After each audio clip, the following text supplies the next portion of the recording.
Fellas, about a week ago, I got a DM from the ACF1 Discord server. I've been racing in their IndyCar league, but I much prefer Formula 1. And it was an offer to race in their F1 season as a reserve driver. And I just couldn't turn it down. So I scrapped all my Friday plans, and I made sure I turned up in Singapore for my debut F1 race. The only thing was, I had just 6 days to learn a brand new car, all the braking points on the track, and get round as fast as possible, which was going to be extremely tough considering Singapore is a street circuit with a lot of walls. This meant I put in as much practice as I possibly could, but because I was a complete noob at setups, if you've got any tips, please leave them in the comments below for me. And because the car was tricky to drive, it meant that I was around 5 seconds and the people would be going for pole position. That was fine by me though. All I wanted to do was score some solid points for the team. The team I was racing for only had 1 point for this season, and I wanted to at least get them another one, if not more. After an underwhelming qualifying of second to last, it was not looking promising at the start of the race. Me being me, I was determined to do as best as I possibly could.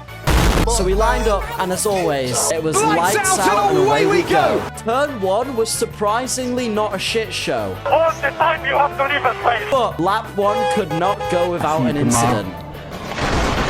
It caused me front wing damage, meaning I had to pit. But on the positive side of that incident, somebody else did DNF, meaning we were up a place. Next few laps were relatively uneventful, just me driving around and slowly going up the ranks as a couple more people crashed out in front of me. I was a little bit further behind. I was actually able to gain some time, and the guy in front of me was just some consistent racing, and this led to a little bit of a battle. I had managed to pull ahead of Pietro, who was behind me. However, I still had to come in for my next pit stop, and when I did that, he got ahead. After that stop, I pushed as hard as I could while trying to remain consistent, and this happened later in the race. I see yellow flags.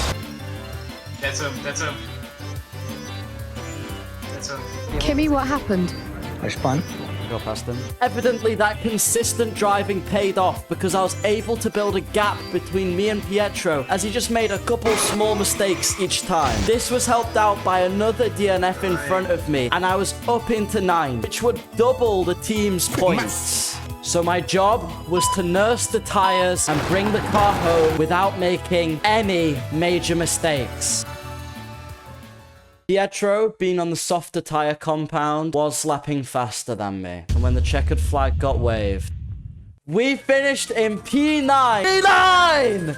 Let's go! Meaning we scored the highest points for Force Tunisia of the whole season on our debut race. If you want to see more insane races and funny videos from me, please hit the subscribe button because these take a long time to make. Thank you so much for watching. See you all later.